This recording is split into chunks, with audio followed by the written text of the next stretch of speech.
Hello and welcome to What Goes Around. My name is Eamon Murtagh. My name's Deb Grant. And on this week's show we have the fabulous Emma Warren. And she has written a fabulous book called Dance Your Way Home. And it's absolutely brilliant. It's all about, well, dancing. And she is great value. You're going to love it. We have hardcore rave DJ legend Billy Daniel Bunter on the show. And he's got some amazing stories about knocking over phone boxes to buy records and, having your door money stolen by gangs and also having a fantastic rave empire. Shall we pod?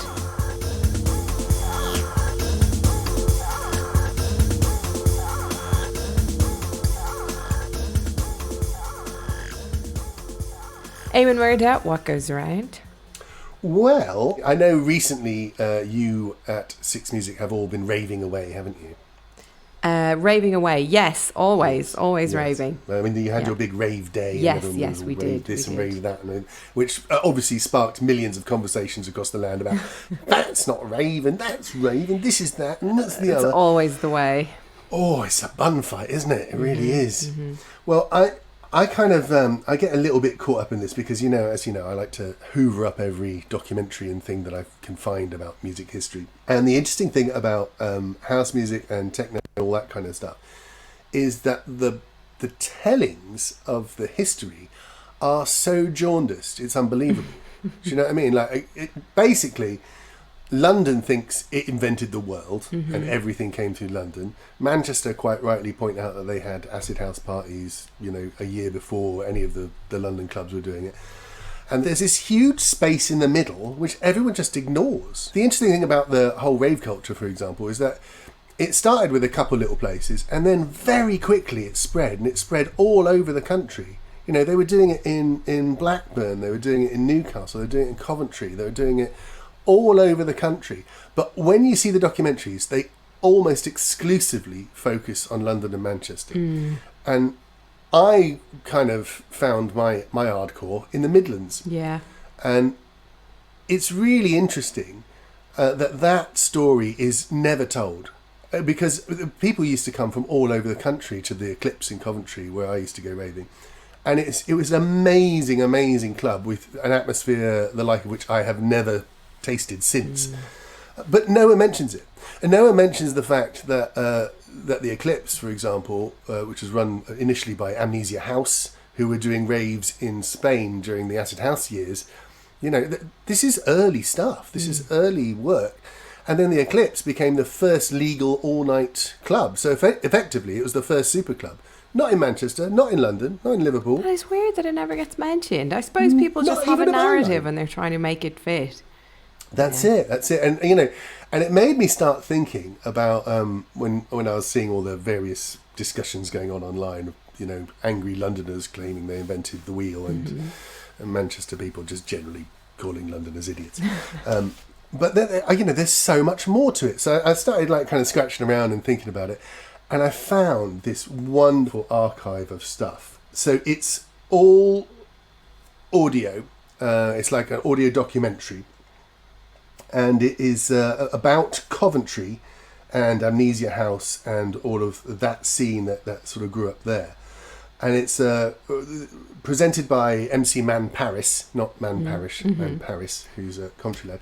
And it kind of, the series starts from before the party. So it starts like with ska and racism and football hooliganism.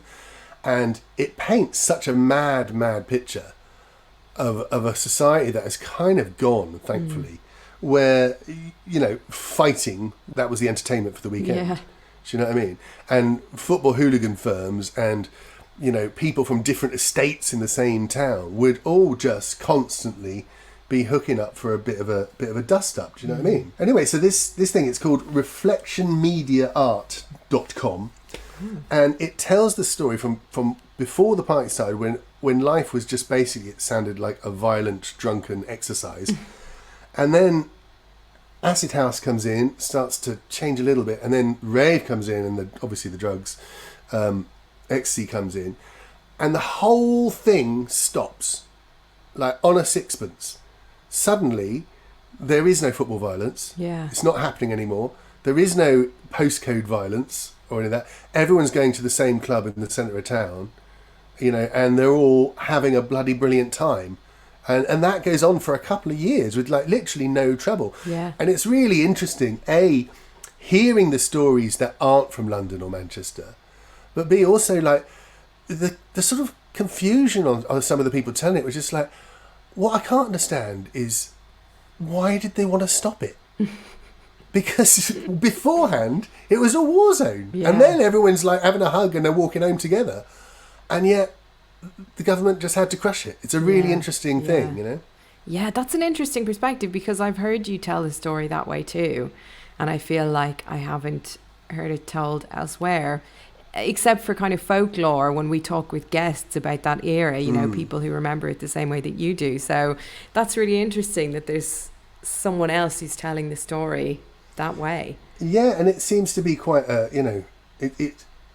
it's kind of universal across the country. We've got Billy Bunter interviewed this week, and he was saying the same sort of thing. In Dalston, although it was more of an insular scene because no one went into Dalston apart from people who lived in Dalston, but they had all that football hooligan element and all the roughness and the fighting and all that kind of stuff. And again, it just stopped on a sixpence. And culturally, I think there are very few times when that happened. Yeah. Because I think maybe when you think back to the 60s, there's kind of a rosy glowed kind of, it was a nicer, gentler time and everyone was having joss sticks and being nice to each other.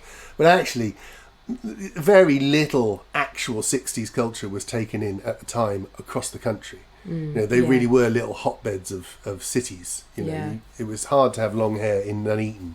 Yeah.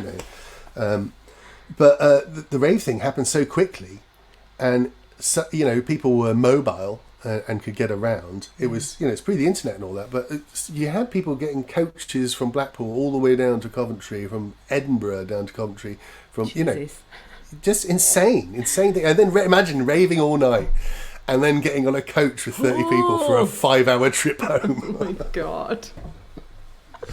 Awful. But yeah, it's reflectionmediaart.com, and if you go to the films and audio section, it's a brilliant series of stuff, and the house years and the story of the eclipse and stuff is fascinating.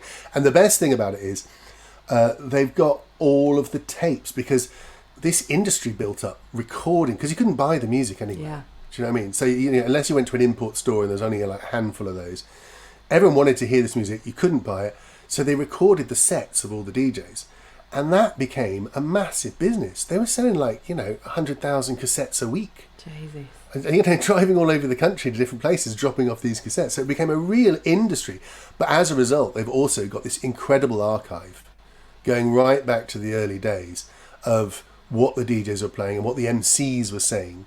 And some of the little events that happened at various times, they can pinpoint those and play the audio. And they give, it's not like a mixtape, this is definitely a documentary, but they give some space so you can hear the mix, you can hear the MC, you can hear what we were all listening to at the time. Possibly my favourite, up there with the Jeremy Daller documentary, Everybody in the Place. Certainly one of the best looks at rave that I've found so far. This sounds amazing. Who's behind this, do you know?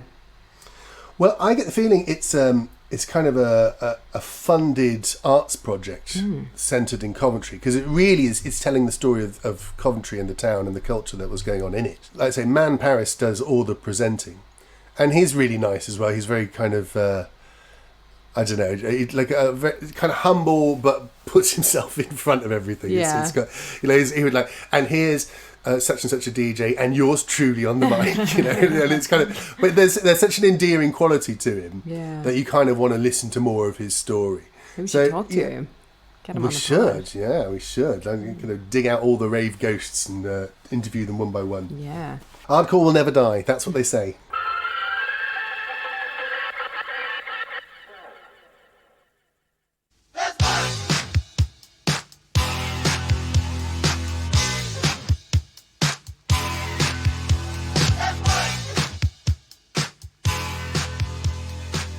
There have been many books about dance music, about reggae, about rave, about house, about this club or that club, about the innovators and operators behind the controls. But what sets Emma Warren's new book, Dance Your Way Home, A Journey Through the Dance Floor apart, is that whilst it touches on all these aspects, it focuses on the dance. Not just the moves and the shapes thrown by the experts, but on the easily attained spiritual joy that comes from dancing together. It's a love letter to atmosphere, to friendship, and to the release that dance music delivers. So we're really pleased to have Emma Warren on the show. Hello, Emma. Hello, Eamon. Thank you so much for what a lovely way to frame what I was trying to do. Thank you. Well, I think it's, one of the things that I really enjoyed about the whole experience of the book was that it wasn't like a list of who did what when. It wasn't, a sort of homage to a particular artist or anything. It was an homage to the people who were at the dance, the people in the dance, the actual people who go out and make the scene happen. The clubbers who form a proper club. And that's quite unusual. How did you first start to think about this book? Was it because part of it seems to be quite a personal story and part of it is a broader cultural history? So which came first in your head?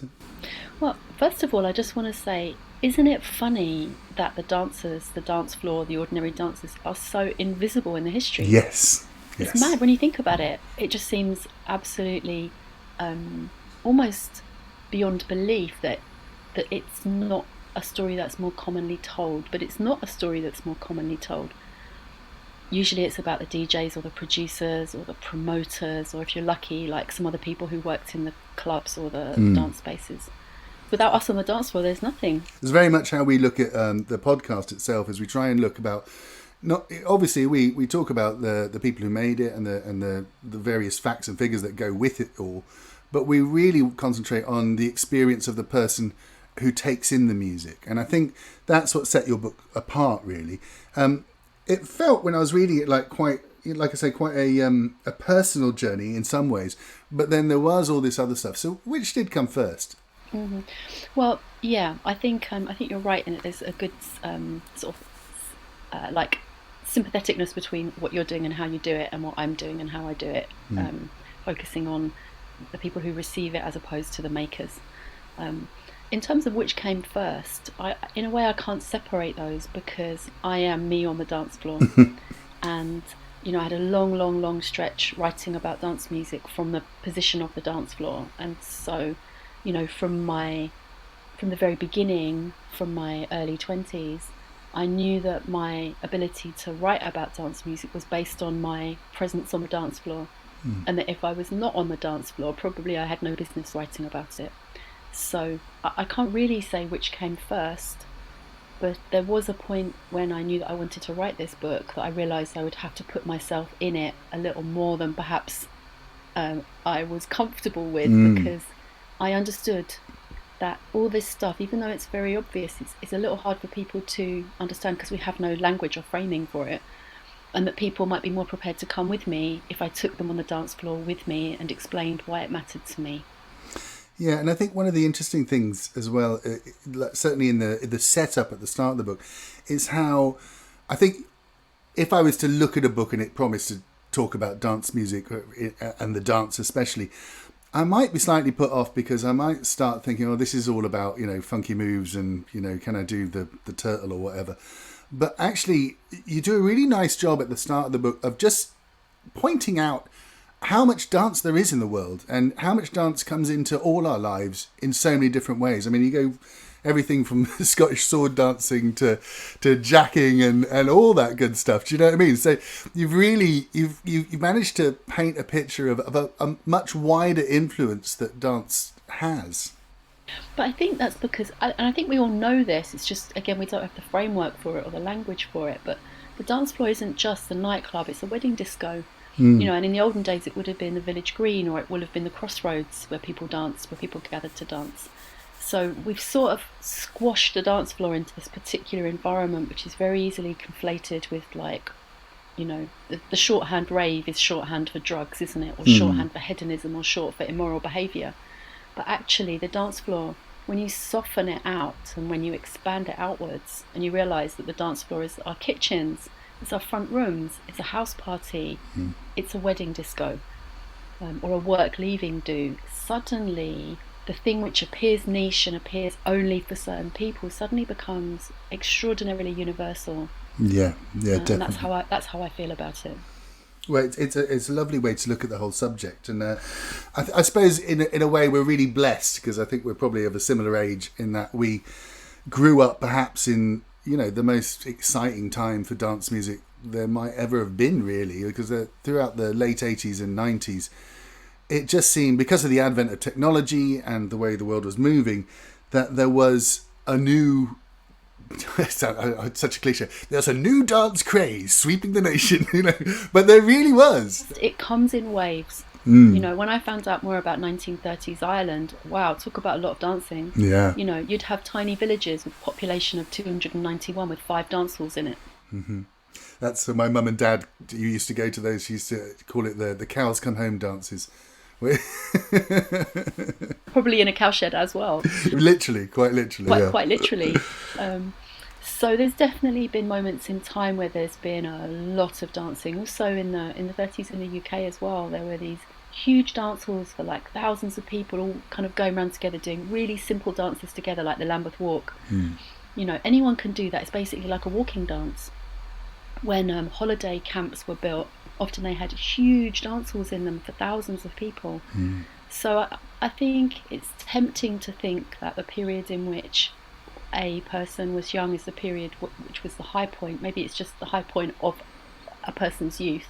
But there's definitely been times when the conditions were set for more dancing, and definitely times when the conditions were set for less dancing, and we maybe are in one of those moments now, but the dancing is still happening for sure. Yeah, it definitely always goes on. I think what in particular with that era though, it wasn't just that people were dancing. It's that, you, as your personal journey, you described like several layers of basically completely different types of music.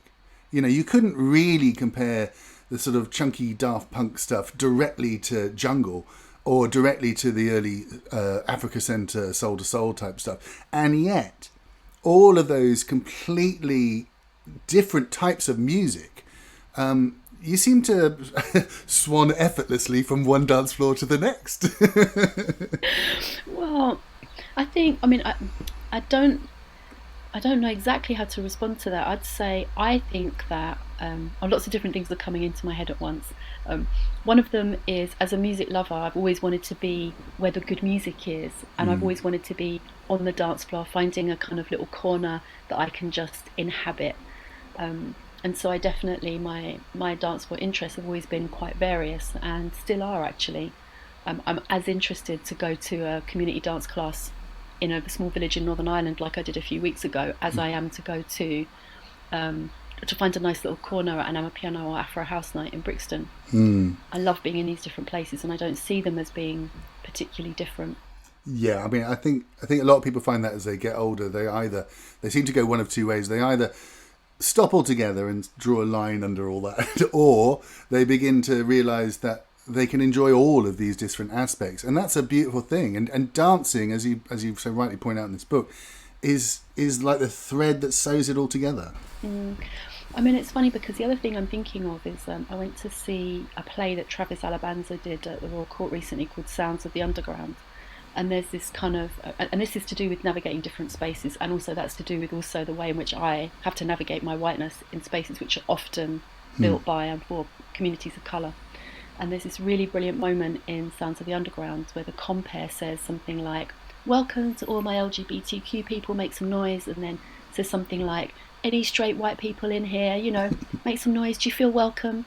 And then you have some people shouting from the audience, "Yeah, we feel welcome." And then the compere just says, No, but they say, "That's how privilege works, isn't it?" Wow. You feel welcome anywhere. Yeah. And so when I heard that, I thought, that's a good little thing for me to remember about, the swanning around is maybe easier for some people, and the courtesy of welcome is extended in different ways to different communities. Yeah, well, I think from your writing, you can tell that you don't day trip into these things. One of the aspects of the book I thought was really, it just reminded me really of kind of what it's all about, which is that so often when we talk about club music or clubbing, we talk about, clubbers that kind of pop in and out of these nightclubs and blah, blah, blah. But the essence of a club, as you point out in the book, is that it is a club. There are regulars. There are people that hold that scene together, and they're kind of, they might only be a third of the people in the club, but that community is really what makes the whole thing tick, isn't it? It is, and I think there's something about repetition and going back and experiencing the same thing differently week in, week out, or month in, month out. And so certainly I think that's a really lovely way to experience something, and you get so much more from an environment when you do that than when you just go to a one-off. Which is why I just really respect people that put on regular nights, because it's so difficult to do, especially now. Yes, it takes definitely. so much effort, and a lot of that effort is really invisible. And yet I feel like we should be so grateful to the people that are making these kind of like rootsy places still happen. They're doing like a sterling job. Yeah, and of course it's a risk as well. That a lot of these dancers in these clubs, they come out of working class areas. They come from people with no money and no backing. All they've got really is the love of their music and their community. And so to put on that night is often a massive, massive risk for people. So it's not to be sneezed at, really. Yes, I mean it's heroic and it's really important and it's completely undervalued. Absolutely. So I found as I'm an older raver now, and one of the things that has happened is I am dancing less, sadly. I DJ a lot, so I'm at a lot of dances, but I'm mostly behind the decks doing the thing. And this book really kind of made me think I'm missing a bit of the joy that I used to get from dancing, and not dancing for 10 minutes. Like you talk about in the book quite often about going to a night and being there for 4 or 5 hours on the dance floor. Now, I haven't done that in a long time, if I'm honest. But there's so much value in that, and it's like I've got a taste for it again. I want to go raving. I mean, I think it's so funny, and again, I think we're probably a similar age. I first went out as a kind of 16-year-old in 1988, but I think there are still places which are happily intergenerational, where you can find a little spot and just stay there. And for me, it doesn't have to be a big thing. It's not about having a big night. It's just about being able to drop into that mode where you're just letting the music telling you what to do. You're just there, and you're gonna be there for the duration. I had a lovely experience like that at a night called Moonlighting that Marsha Marshmallow, which is an NTS show, runs with Leanne Wright and Zakia Saul. And it's just like, the music's just going to be brilliant. You don't even necessarily know which order people are DJing, although you probably can tell to a certain extent. You just know that some serious selectors are going to ensure that however you choose to inhabit the dance floor, you're going to be able to dance out what you need to dance out. And you're just going to be able to have that kind of communion with them who are presenting the music and the people around you. And that's just really enjoyable.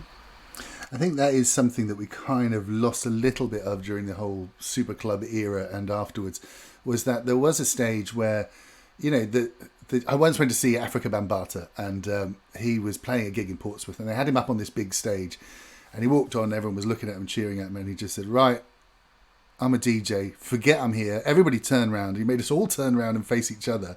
And he's saying, I'll play for 4 hours, not going to stop. I want you to look at each other and dance with each other. And certainly at the start of all the rave business that I was going to, the acid house parties and those sort of things, you often didn't know where the music was coming from or who was doing what in one order. Unless you had an MC there shouting the odds, then you just experienced the music as if it fell from heaven. Do you know what I mean? What a lovely way of putting it. Yes, because there's something about the configuration of a band or a performer which puts people into a mode of something more passive as opposed to active. And for me, and this could just be me, but maybe it's other people as well, sometimes I just want to be in a position where I can turn my eyes off. Yeah. And I can just tune into what's happening and respond on a level that is not about watching. And that's what I can get from, with a high quality, like when people are playing specialist music on a culturally powerful dance floor. And of course it's rare, it's not an everyday thing, but it's really precious. It is indeed. As someone who's like steeped in dance music and all music really, obsess about all sorts of things, I found the book really, just wonderful because of the personal story in it. It really resonated with me, and the facts that you put about each particular scene, about the dances, about the areas, about the innovators and the people, and the clubbers, of course, the people who actually do the dancing. All those stories really paint a beautiful picture and add so much more to the sort of story as a whole. I really enjoyed it coming from my experience, but I also think when I read it that people who have never been to a club, people who aren't into that scene, this is a great way to open your eyes to why people like it. It's a really thought-provoking and quite I don't know, maybe it's because I've got the audiobook, but it's sort of soft-spoken. You're not lecturing down or trying to hammer in facts about this, that, and the other to prove you know what you are. You're very much telling the story as it goes along, and I think that gives something that a lot of books don't. What do you, as the writer, what do you hope that your non-expert readers might take out of this book? I'm so glad you say that, because I definitely recognised that I needed to work really hard in the writing to make sure that people who don't think of themselves as music specialists felt really welcome, and I worked really hard on that welcome. Because I knew that people who with whom I share a lot of cultural material, people who know about dance music or have been involved in similar things to me, I knew that they would kind of basically trust me to tell them some interesting things. But I didn't just want to talk to them. I wanted to talk to people who don't think they know anything about the dance floor, or even don't feel like they dance.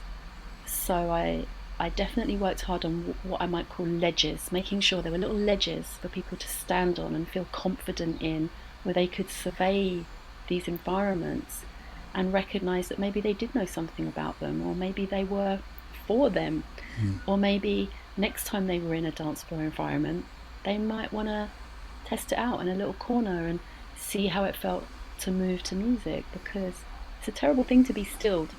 And it's a very human and humane thing to be able to, join with your neighbours or your new family members or your colleagues in a bit of dancing. Yeah, well, I think you've really hit the nail on the head with the writing, because like I say, not only did it appeal to me as someone who's done a lot of that, but I kind of want to get other people to read it who haven't had that experience. Sometimes when I talk about going clubbing, especially with people who are very much more into a band situation, they don't really understand. They kind of say, "What are you looking at? What is it that makes it special?" And I think the book kind of helps explain some of the ways that it's a release of pressure, the way that it's a community, even though everything's really loud and thunderous. Do you know what I mean? Ideally. But that's really important, because it's actually going to a club. Certainly, if you go back over and over again, that notion of a club of friendships coming together.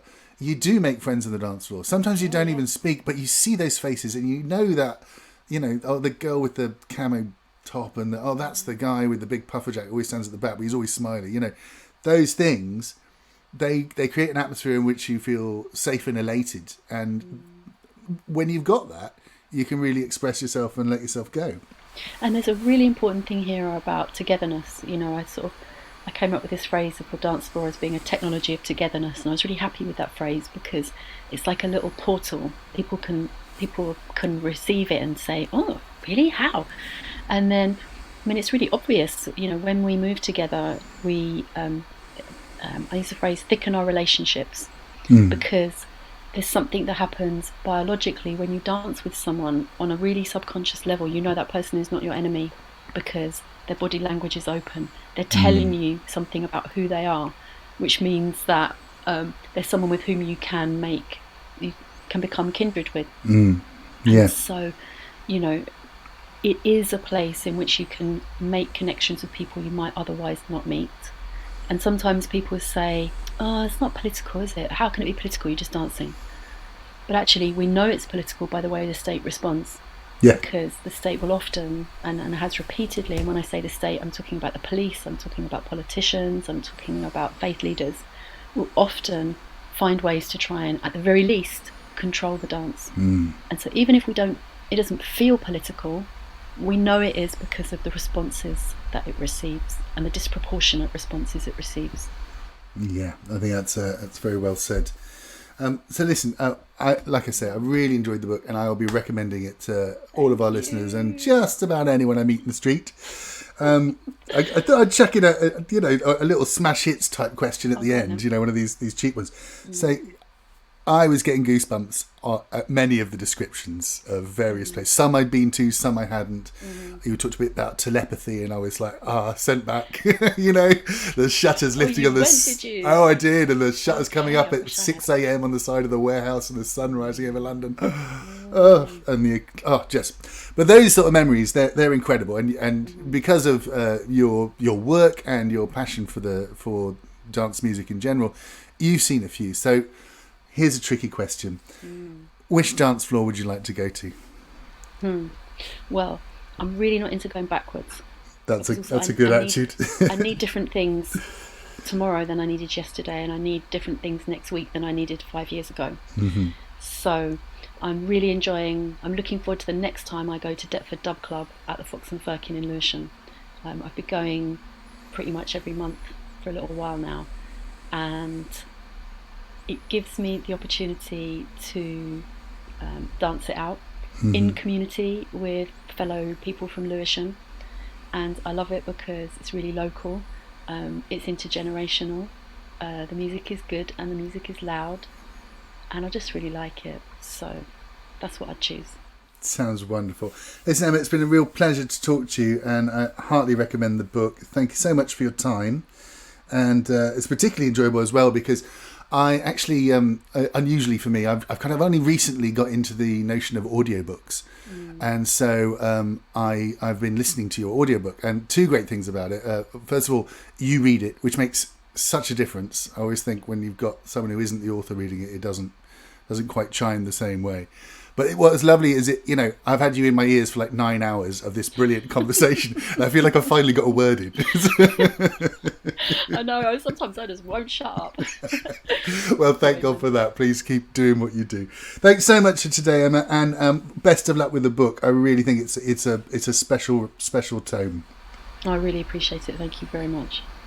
What we're gonna do right here is go back. Way back into time.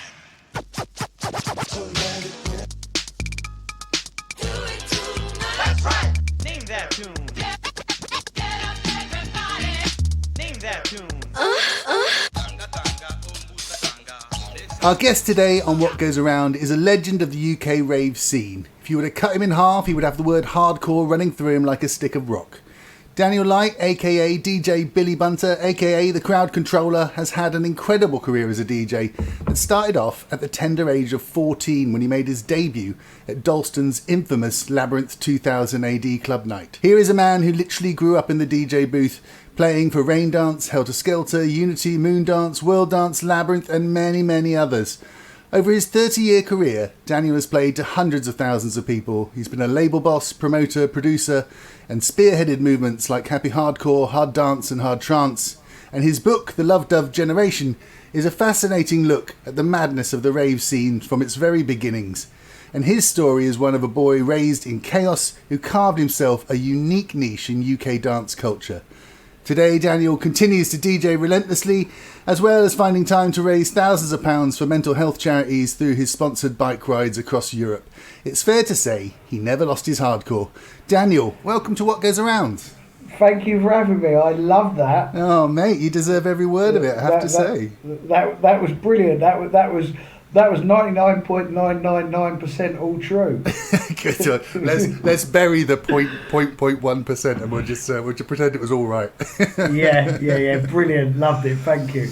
Now, I really wanted to have you on the show. We have, I don't know if you've ever listened to the pod, but basically we have people from all types of music on the podcast, and we try and talk to them really not so much from like an RT kind of like tell us about your inspiration for your last album kind of point of view, but from a fan's point of view and from the point of view of people that just love and are obsessed by music. And yeah, as a DJ myself for many years, certainly not up to your level, but I've been doing my bit in the lower rungs. I know there's a lot of DJs and a lot of producers out there that frankly it's a bit of a chore to them. But what I love about following you on Facebook and other things is every day I see joy coming from your pages about playing music and DJing to people.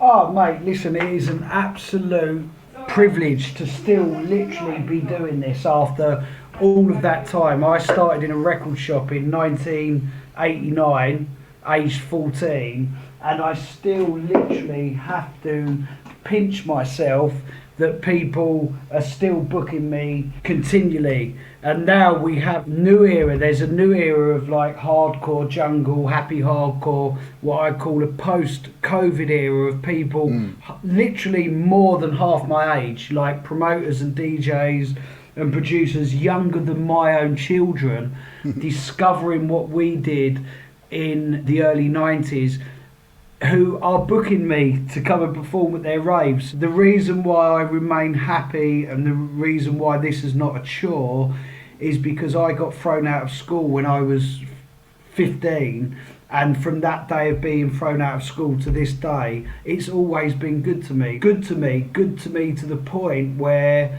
I sat down during COVID, appreciated everything that had happened from the age of 15, and applied all of my promotional knowledge, all of my energy, all of my passion and love for people. That's why we do this, and set up my mental health charity to apply everything that I'd learned. Not only am I grateful for doing what I do, I also appreciate the position that it's put me in, and that's what led me on then to setting up my mental health charity to help people. So all in all, I could never, through all the ups and downs of music, for every person within music has got their stories to tell, the highs, the lows, the happiness, the sadness, the fallings out, the amazing relationships, and I can look back from this day back to 1989 and say, this thing's been amazing to me, so I better make sure that I'm grateful, and I better make sure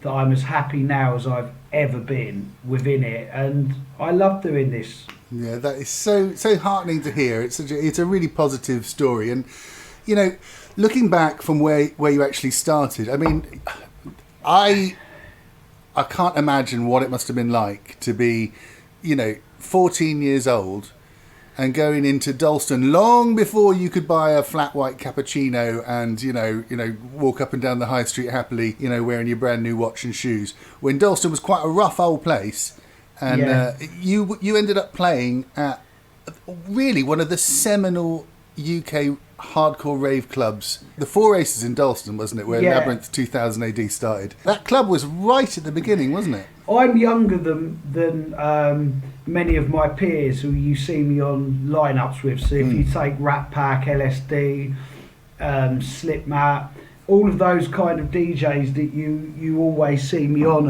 at these rain dances, moon dances, I'm like 8 to 10 years younger than my peers that you see me on these lineups with. And then it was a completely different era of time, and like as you say, you would never have got a flat white coffee in Dalston in 1990, and I grew up around and in a period of time of the rave scene, whereas if you go back and read all of the books about the infancy of 88, 89, the football hooligans, the drug dealers, the kind of lawlessness of the rave scene, the warehouse rave scene, the field rave scene, I was discovered by Joe Labyrinth, who all of the stories of football hooliganism and that kind of side of it, discovering the rave scene. So many of the legendary stories and tales that were written were about people like Joe Labyrinth, who discovered me. I'd already come from, I've got to use the word lawless, but in an endearing and loving way. Yeah. I'd already come from quite a lawless family anyway. So being thrown out of school when I was 15, started my journey with Joe Labyrinth and Field 2000 AD, who were infamous 89 warehouse promoters, and then giving me, at the age of 15, this amazing billing and these amazing set times every Friday and Saturday in the heart of Dalston. The transition going from my family bringing me up around the market stalls and getting up to no good with my dad robbing phone boxes and stuff like that, then being involved with Joe Labyrinth, Phil 2000 AD, the kind of characters that I was around at such a young age, it never really strayed from the path of lovable rogues, like these people. To sum it up, Four Aces was pre-Labyrinth, was like a legendary reggae club in the 70s and 80s.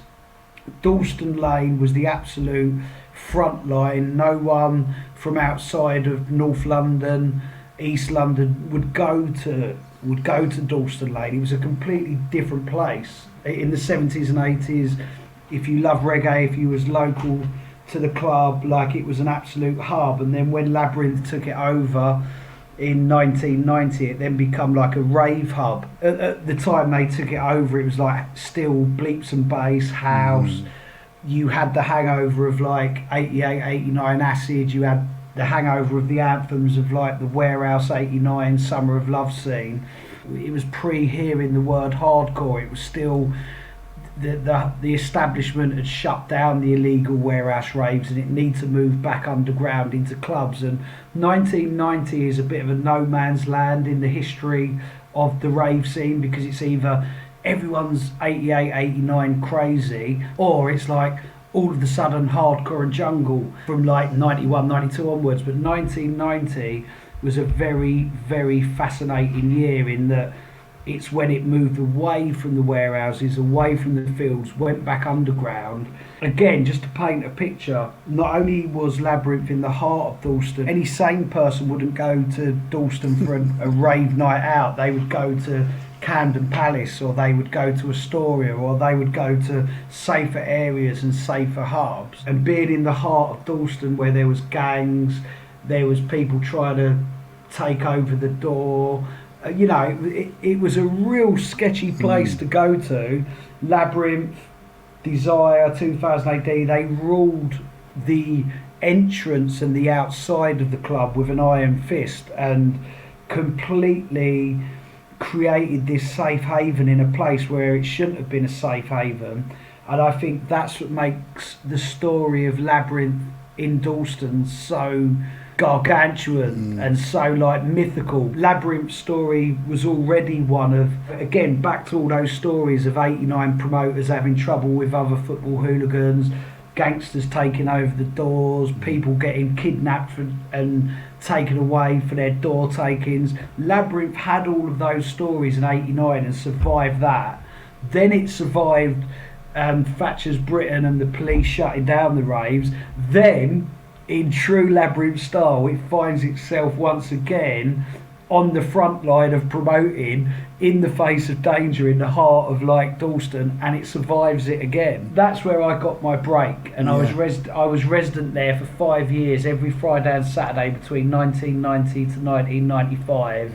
And I watched every progression in rave music, and I also watched the mood of the rave scene changing. I watched the progression of the trouble outside of the venue. I watched all of the ups and downs that went with the rave scene, to then, by the mid-90s, the super club era come. So I watched a lot at a very, very young age. I watched the rave scene go from what was basically house music and a lawless scene into all these different musics and a well-oiled run professional machine, and I watched that through my teenage years.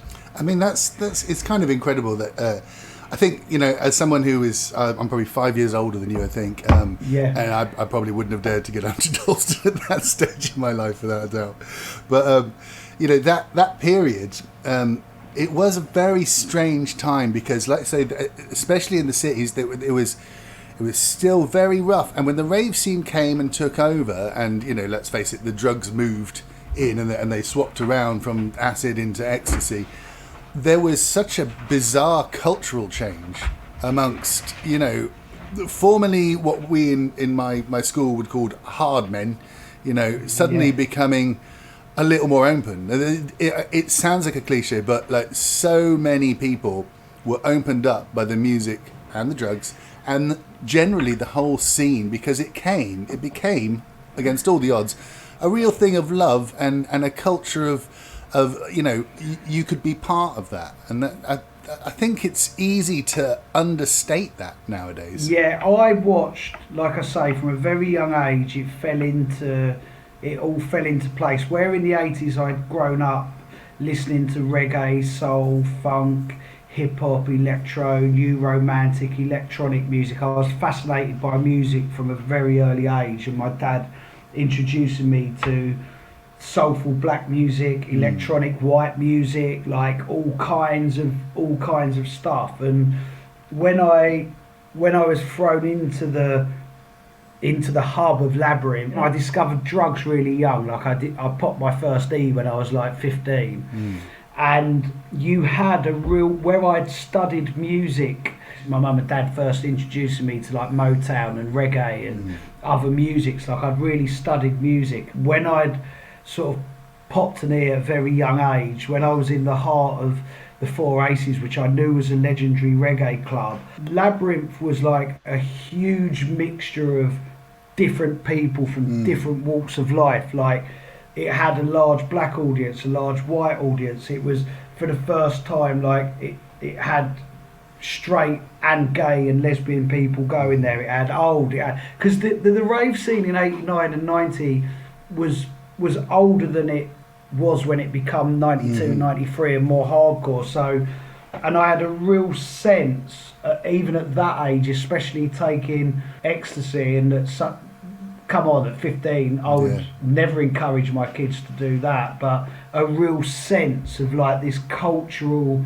shift, this cultural shift that like the music and the ecstasy was doing. And I always maintained throughout my entire adult life, from 15 coming out of my teens to this very day, that if we could feel that euphoria and togetherness through music whilst on drugs, then there's no reason why we shouldn't be able to experience that not on drugs. Like it should be a reality, and for so many people it has become a reality. But in a post-COVID generation where so much opinion and so much reality has been distorted, we're seeing so much separation in opinion, in mind frame, that actually has undone a lot of what our generation in the late 80s and early 90s went to fix and repair. And it's kind of like 30, 33,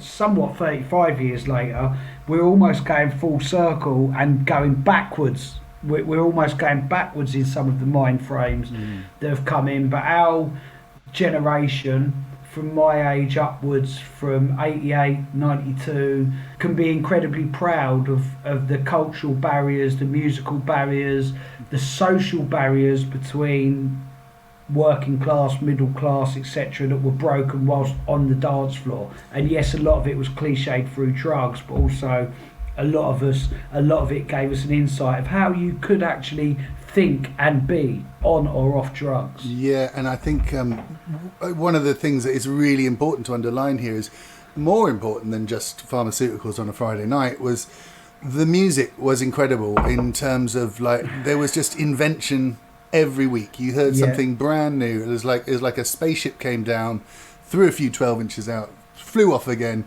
and you'd hear noises you'd never heard before, you'd hear arrangements you never heard before, you'd hear things mixed together. And it must have been amazing for you, especially because I think when I was younger, like so when I kind of got into it sort of 18, 19, I was kind of aware of life outside. I was already trying to find a job and living in the real world and all that sort of stuff. But I imagine as a younger person, it must have just been a wave that carried you across. And I think the one constant I see in your life is like you love to follow the music. You're not someone who's going to nail themselves down and say, oh, I am now a garage DJ, I'm a jungle DJ, which a lot of DJs did at that time. In the past 30 years, that has been a hindrance to my career. Like that has been an absolute hindrance to my career, in that like on the verge of like becoming even bigger in a genre than I already was, I decide, I'm moving on slightly now, and I'm going to take a bit of this genre and add it to this and do that, and it has at some points felt like, you shouldn't have quite done that. The timing was wrong there, but then at other points it served me really, really well.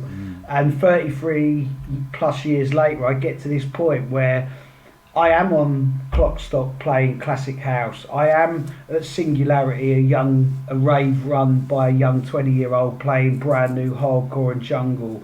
I am going to hard dance or happy hardcore or jungle clubs and playing. And at this point in time, every path that I took actually means something and has got me to a point where I can play so many genres.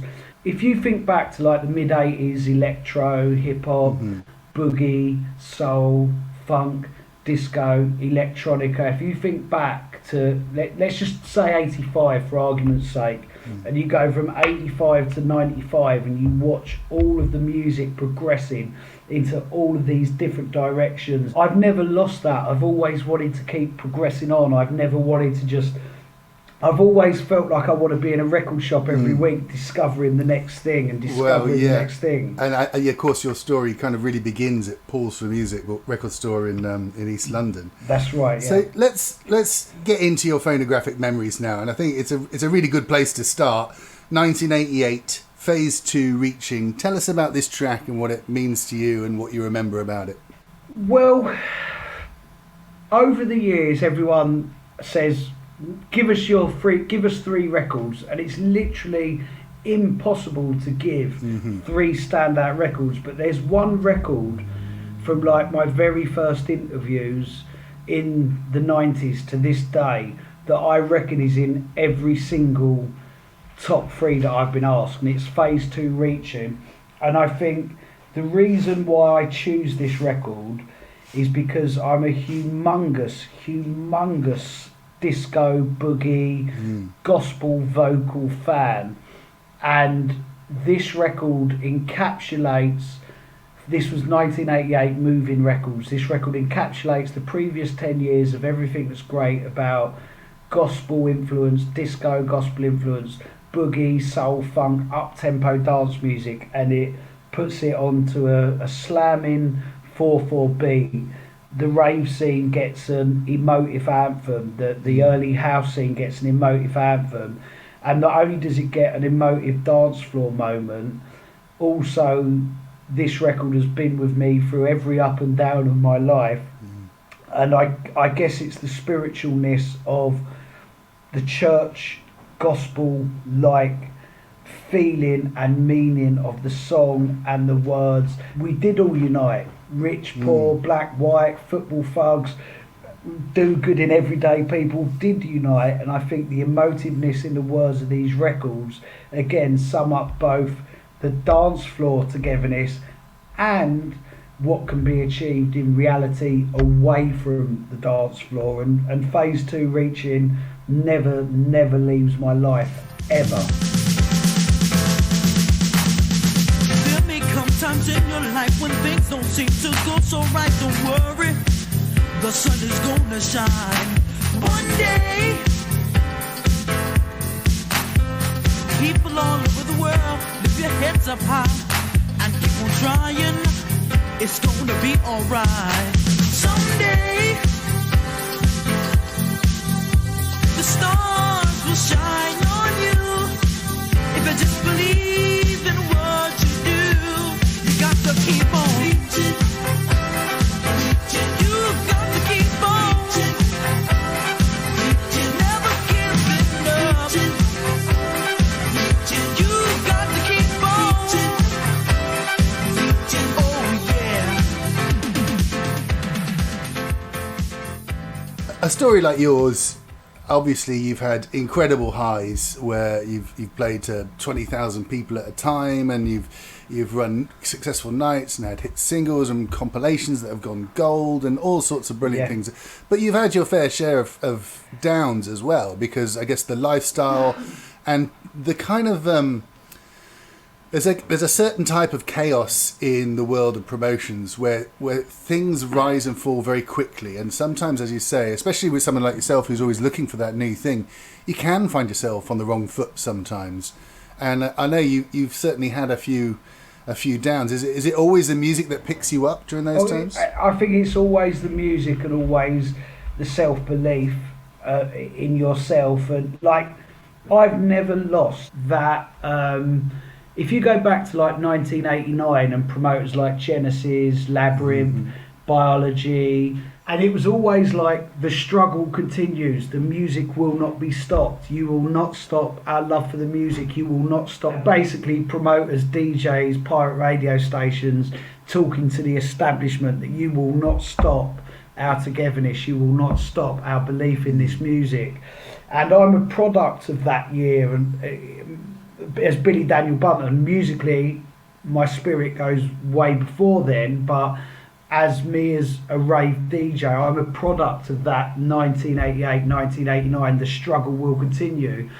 And again, back to being so heavily involved with Labyrinth for 5 years, I watched that struggle continue to keep the party going, to keep the trouble at bay, to keep the police away, to keep all of these things from stopping our love for this dance music culture. And I think the driving factor of why I'm still sat here today doing this in both the old generation of promoters and the new generation of rave promoters is I've always believed in the struggle. I've always believed that, like, no matter what gets in your way, you don't stop. So for us, we run record labels, we run events, I DJ, we have radio shows, and it's like we've had gangs taken over our doors. They never stopped us. We're still here. Like this year is I was telling this to someone the other day, so this year is my 33rd year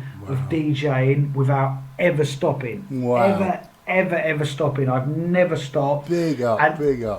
And on top of that, this is my 27th year of promoting, of actually promoting events, and it's we've never stopped. And it's like, so whether it's a gang taking over your door or trying to rob your door in Brixton, and you still come back the next month and put on your party. And of course, you know that you've had it from both ends as well, because being so young and stumbling into it all, I mean, you had all the underworld side of it, but then you also had, the tax man and all that come and clobber you when you least expected it.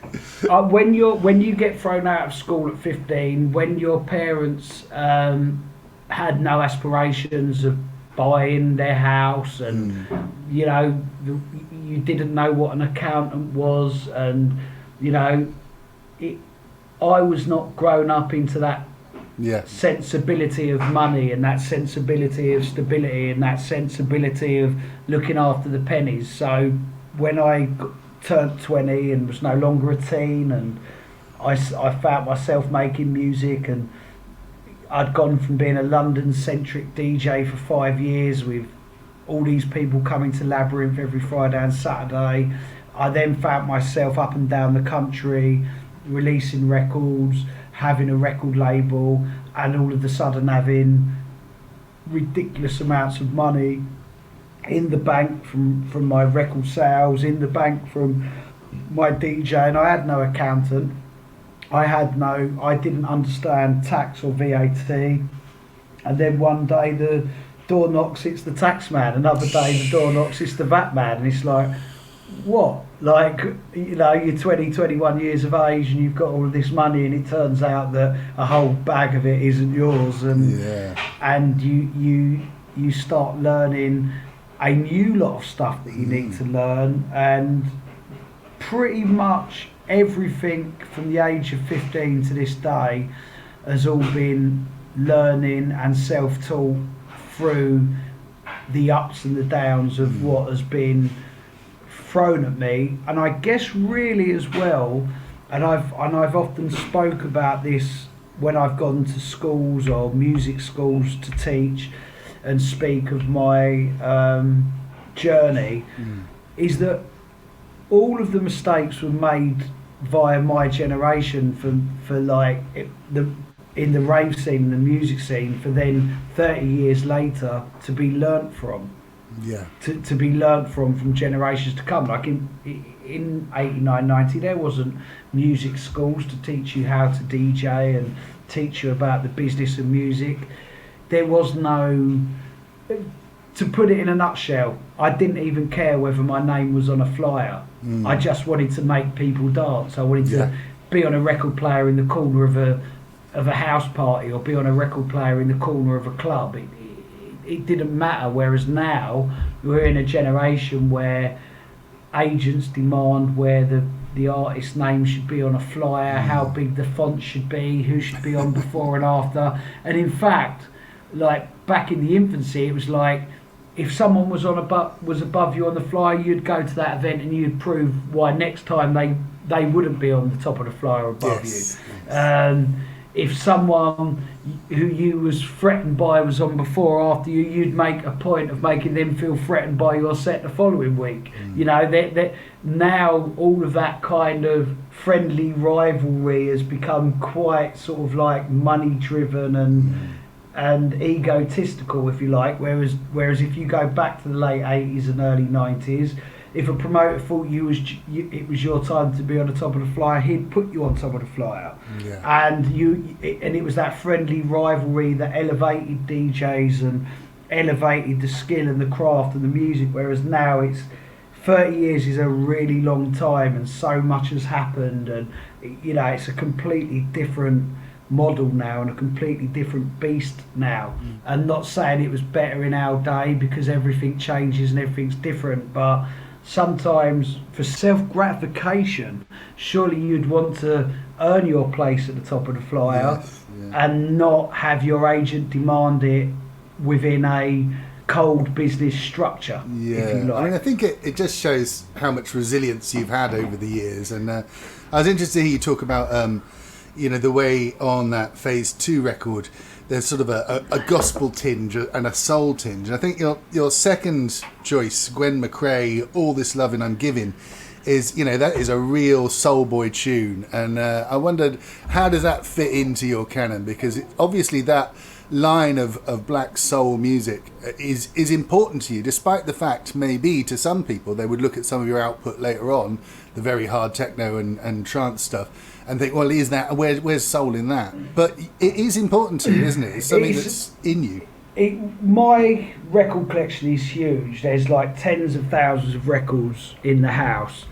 and the largest proportion of my record collection is 70s and 80s soul, funk, disco, hip-hop, early electro music. And again, back to these favourite three records to choose over the years, there would always be some form of 80s hip-hop record that I would choose, because that was my first intro. The electro albums were my first intro to DJing and music and wanting to be a DJ.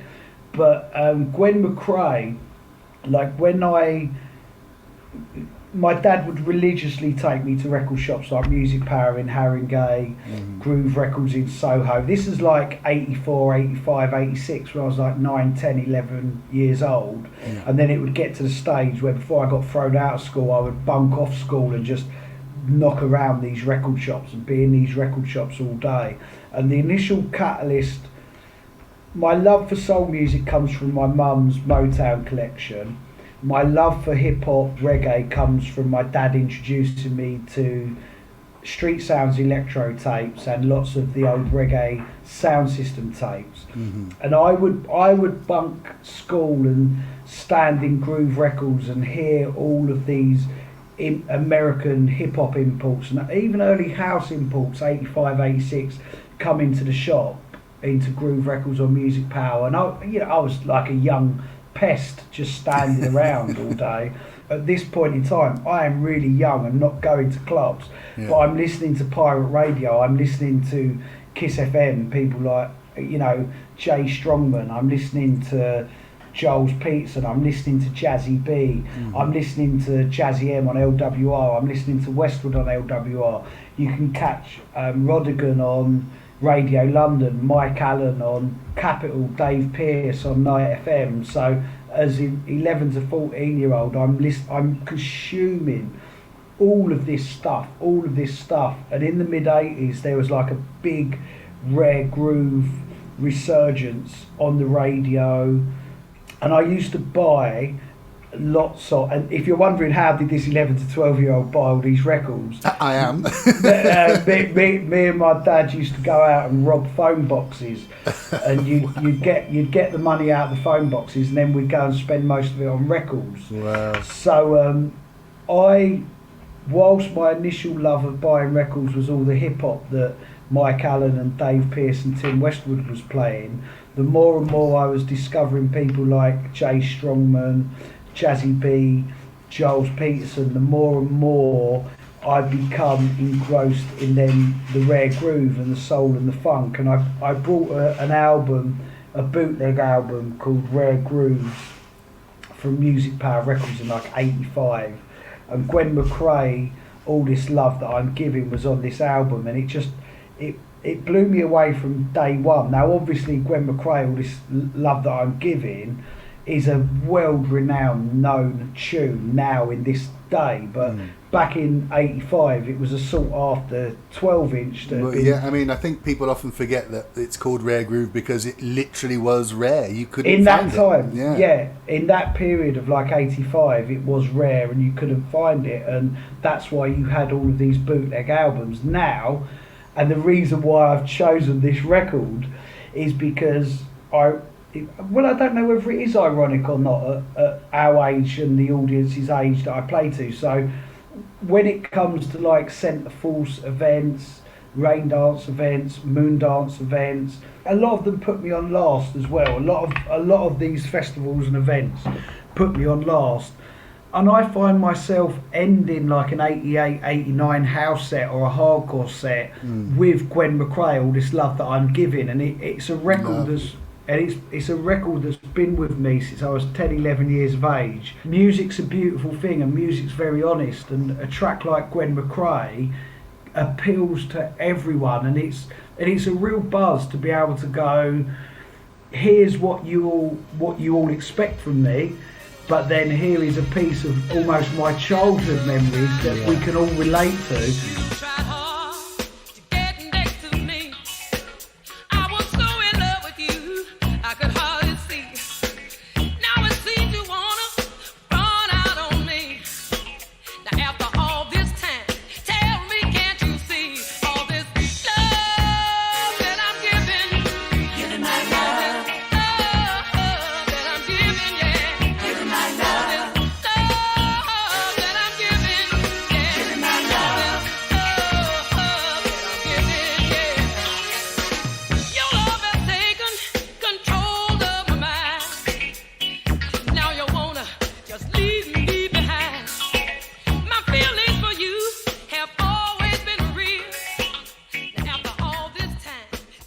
Normally at the end of the night, or when things are flagging a little bit in the middle of a rave or something, sometimes you need to change it up and just reset everything and go again. And having those, real classic eternal tunes is a really important thing. And I think when you find really good DJs, they're the ones that have this kind of depth of taste. I think there are a lot of sort of people that jump on a bandwagon and get really good at something for a couple of years, but they can't sustain it because they don't have that grounding in all of these other types of music, which you so obviously do. And it shows your third choice, Tenor Saw and General Doogie, Chill Out, Chill Out. I mean, reggae and bass music and raves, they were all just tied together so closely. And certainly I can remember as a kid who grew up in a market town in Oxfordshire, going to raves.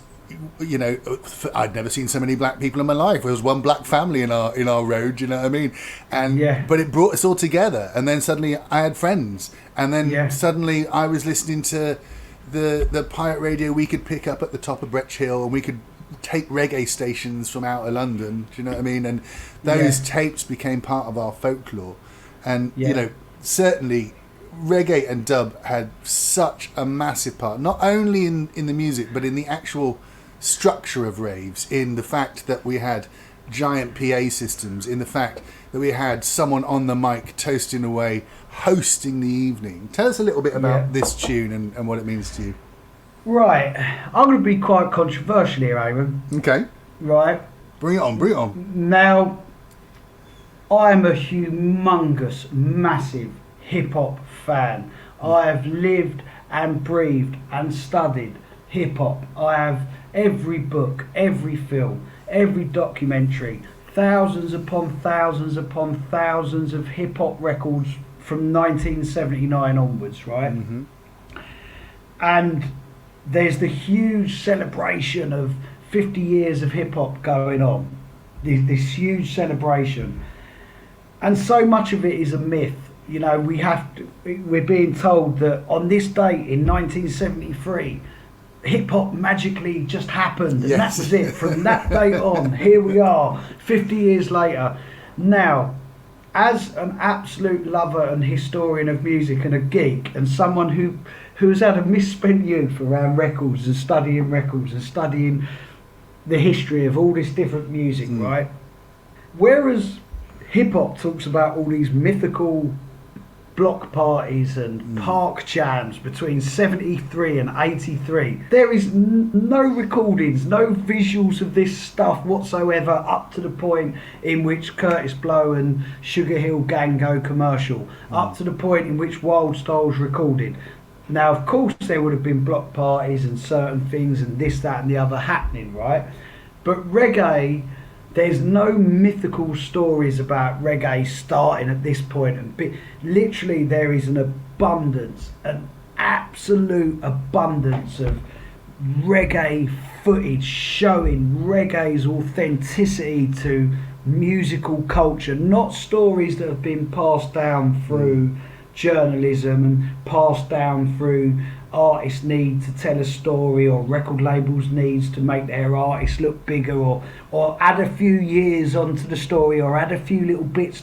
Reggae is right there from like the 60s to this day, and like I find it fascinating that there is so much footage of dancehall reggae and DJ. When I say DJing of reggae, I mean the MC was called the DJ. Totally, and the DJ was called the operator, and there is so much footage from the 80s that capture that era that Tennessee is from. Yet in hip hop, you're telling me that in the 70s, filmmakers and television from all over Europe was going to America, reporting on graffiti as far back as like the late 60s through to the late 70s, where graffiti and rap was meant to be all combined and all happening, yet no one stumbled on a block party. No one stumbled on this stuff. And I'm really passionate about this because like I've studied it, as I've done all my friends, musical friends' heads in and my wife's head in, that like, look, where is all the block parties? But reggae doesn't boast that it created anything, doesn't say that it's been around this long and that long and and created this and created that. And there's all this amazing footage from like the 70s and the 80s of like just such authentic reggae dancehall events with the DJs, aka the MCs, the operator selecting the tunes, the style in which the operator mixes in and drops the fader for the MC to chat over. And at the moment, like the reason why I chose Tennessee and General Dougie, for many reasons, it was the first reggae record I ever brought in 1987 from Body Music in Tottenham. So I would have been 12 years of age, again bunking school, going around to record shops, discovering music, and that was the first reggae record that I ever brought, aged 12. And reggae, I feel, on all of us, whether we like rave, jungle, acid, hip hop, whatever it is that has a DJ, a sound system, a vibe, a bass line, at the heart of it, owes everything. That is such a bold statement. Everything to the reggae DJ, aka the MC, and the operator, which would be classed as a DJ in this moment in time. There is such a huge part of us being rave DJs in the late 80s, early 90s of playing music, massive sound systems, because you did in raves have someone hosting it, so whether it was Chalky White or Moose or GQ, or whether it was me or Adrian Age at Labyrinth, it was always the big shout going out, this one, that all comes from reggae, the big sound system. Yes, a reggae DJ would have had one turntable, but the way in which he mixed in over the top of when the person was chatting on the mic, and if you look back to reggae dances, whether it's Coxswain, whether it's Saxon, whatever it is in the UK alone, if you look back to reggae dances at like Stereo Mars and those kind of things in the 80s, it is so reminiscent of like the early rave scene up to like the early 90s, and I think reggae has a humongous influence in terms of DJ culture, the way we present music and the bass line. Of course, listen, I will never ever take away from like Kraftwerk, Tangerine Dream, Yellow Magic Orchestra and its influence over techno and the electronic side, even whether it's Heaven 17, if it's Human League. Look, all of this stuff in its infancy, mixed with reggae, mixed with early break beats that influenced hip-hop, created hardcore and jungles many years later. But I think reggae, absolutely, the basis, even down to this, Eamon, right? And I'm excited talking about this. Yeah, I love this. I love this. This is what we're all about.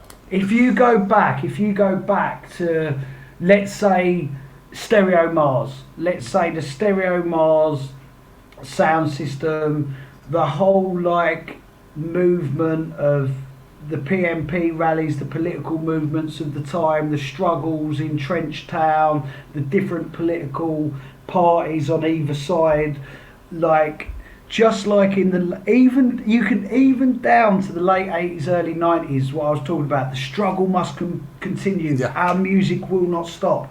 We will continue to push our art and our love for the music, and you know, with them it was the ganja and the music and the parties and the expression, and no political movement's going to stop us. The police are not going to stop us.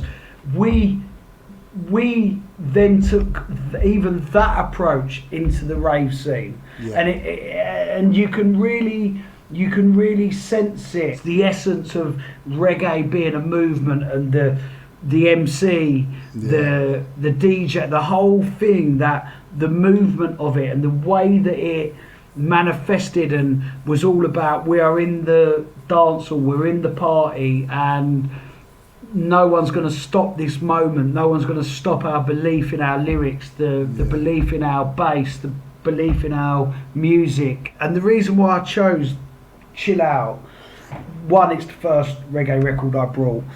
Two, many reggae stars have similar stories to Tenasaur, in which they're taken too young and there's mystery around why they were taken. And the essence of it, Chill Out. I love that, the essence of it, of like when you go back and watch old reggae dancehall videos, the need to just be chilled, the need to be chilled but feel the music. True love is all we have to give, yeah. Love,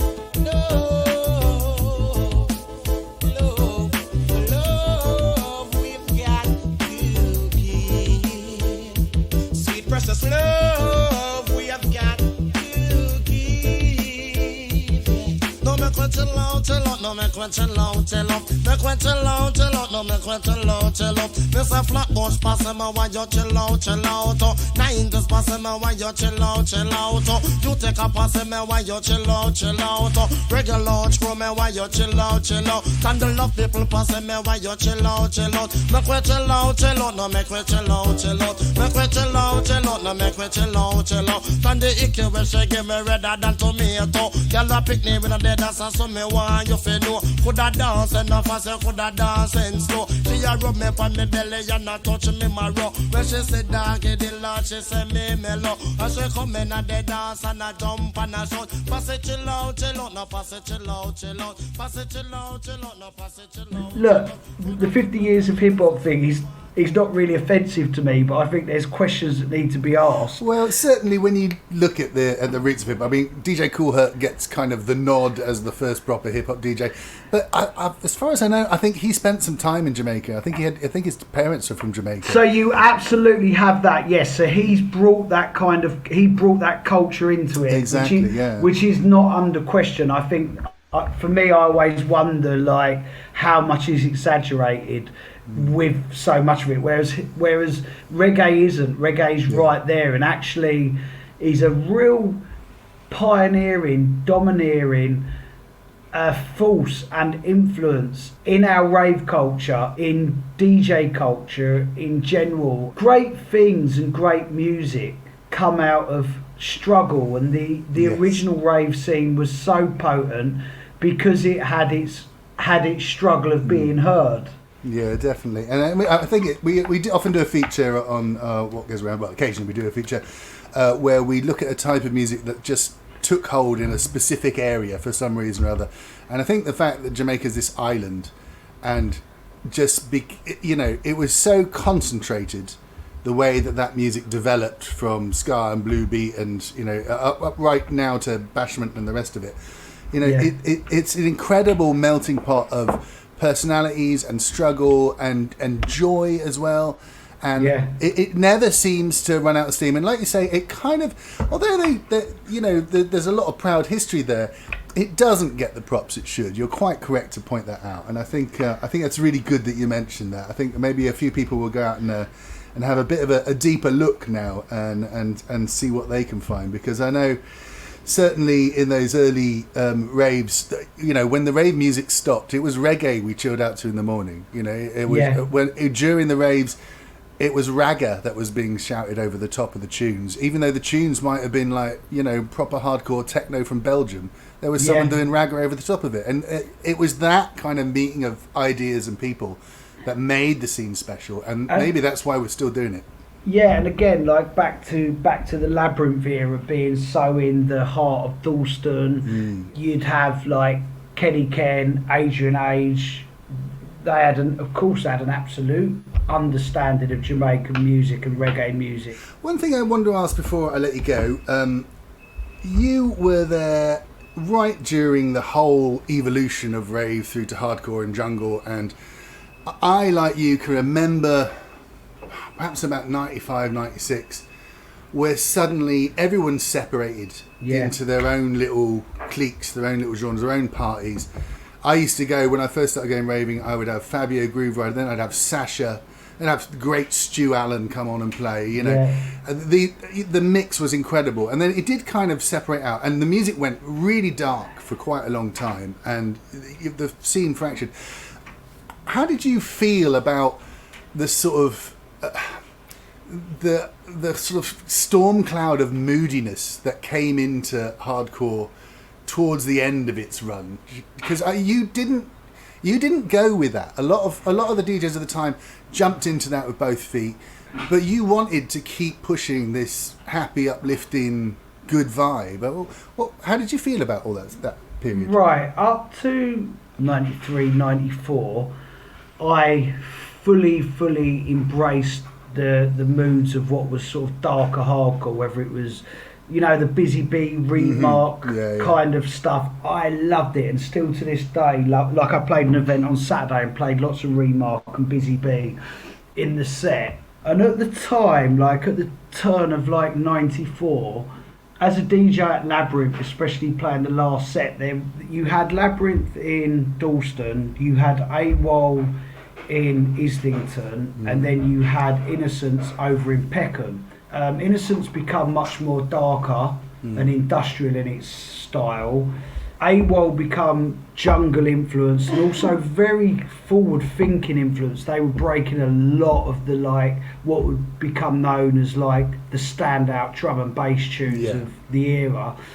And then Labyrinth was kind of in between the two. We were again, my need to play all of the different music. We would play all of the different music that was coming out, and being a big E-head, and I say that honestly, being banging to my ecstasy, and being young, as well as being a DJ, I also believed in the ethos of raving. You were still only 20-something, weren't you? You were 18, 19. Exactly. I used to have these moments like, let's take Liquid is Liquid. Eamon made that record for my sets at 5:30 in the morning, and it was like, from 1990 to 1995, I still had these moments where I wanted to end the night with a big piano tune, or at 5:30 in the morning I wanted it to be a deeper, more melodic thing. I was really into sort of creating these anthems of Labyrinth. They wasn't things that were getting played at the other clubs, and they made sort of like Labyrinth, because Labyrinth always had this tagline, only the happiest of people need apply, and it didn't necessarily mean the music was always happy, because music has so many moods. And I think what happened with me was like the standout tracks with the pianos in that sort of become Labyrinth anthems kind of swept me away with them. And then by the time I went into the studio and made my first music, then found myself up and down the country DJing, I found myself in this wave of the split, and there was no more, like I was doing at Labyrinth in '94, mixing all of the music up. And suddenly you had to choose sides in a way. Yeah, and I always believed that all of the music could be mixed up, and it got to a point, and again, this is down to an infancy in all of the DJs sort of finding themselves in this position, and people chose like, we're going this way or that, or we're going that way. And I did find myself getting swept along with the happy, which I had no issues with. I went with it, and it, the helter skelters, the destructions, the dreamscapes, the diehards, bowlers, Manchester Fusion, Bristol Exposure, all these places all over the country. I had no issues with it, and then once I got bored of it, then that's 96, 97, that's when I started moving on again with trancier edges or harder hoovery edges. But the ironic thing is now, 30 years later, almost 30 years later, the new generation of promoters and DJs, they're now mixing it all up. They're doing the opposite of what we did in that period. They're finding all of this music and mixing it up, and that really invigorates me, and that really excites me. And I think what that's down to is, if you go from 88 to 95, every summer we watch the music change. Every winter we watch the music change. We watch it speed up. We watched it become happier. We watched it become darker. We watched it become faster, slower in some instances. We slowly watched it do all of these different things over a 5 to 8 year period. Whereas the new generation of DJs, promoters, producers, they can go on YouTube in a day. They've got it all, Flick through a Mickey Finn set, flick through a Slipmat set, flick through a Dougal set, flick through an LTJ Bookham set, find all the bits that they want, come away, and they create a set with all of the different musics, and it works. Whereas when we was all growing up in it and gradually, slowly changing from month to month, season to season, year to year, it was a long gradual thing to create all of this music. Whereas now it's literally with it at the click of a finger. This new generation can find all of these vibes, and it actually really excites me. Like, I'm playing for a lot of younger promoters, and well, this is exactly what I was just about to jump in and try and force this as an end point, because you're still there. you're still doing it. You're still right in the middle of that, and you're playing retro. You're playing future stuff. You found your niche, if you like, in a few different ways, and you've still got a massive smile on your face. And like I say, whenever I look through your Facebook feed, one of the things that just brings me joy is I don't think I've ever seen a picture of you not with a massive grin on your face. Do you know what I mean? Well, I'm ugly enough as it is. So that kind of covers up my own ugliness. Well, listen, never change, Daniel, and thank you so much for talking to us today. I really appreciated your time. Sorry, Eamon, can I just mention my mental health charity? Please do that, because you've done so much great work. Please. Right, so I founded a mental health charity called Safe Space Movement. If people go to safespacemovement.co.uk, and they can look us up, check us out, see what we're doing. Our phone lines launch with a team of 20 call handlers who help people in need suffering with their mental health. Fantastic. It's something that I founded 2 years ago when my nephew in his 20s took his life during COVID, and it made me want to apply all of what I'd learned being a promoter, a DJ, someone who could gather people and create awareness. I wanted to apply the skills that I'd learned in music and utilise the following that I'd created, and I wanted to make a difference in the world and hopefully help people.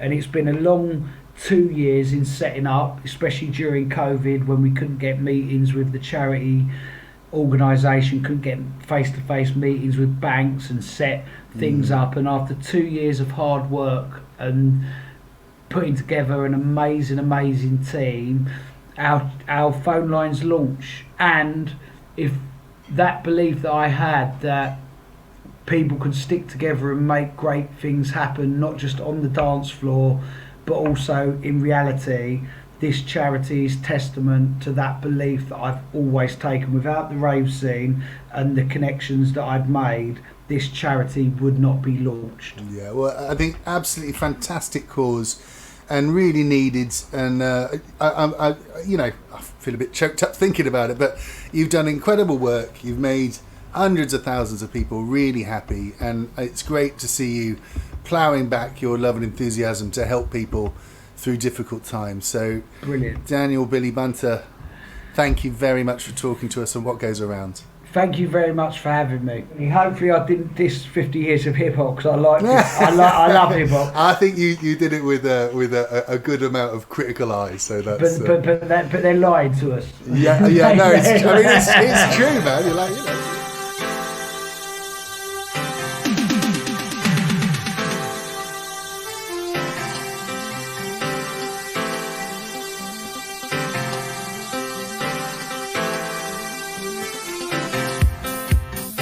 Hope you enjoyed this episode of What Goes Around. If you did and you feel like it, why not share your thoughts with others? Write us a review on iTunes or Apple Music or whatever they're calling it this week. You can subscribe to the podcast, and if you really, really love it and you have friends you think would love it too, please do share it around. We would love you to spread the word.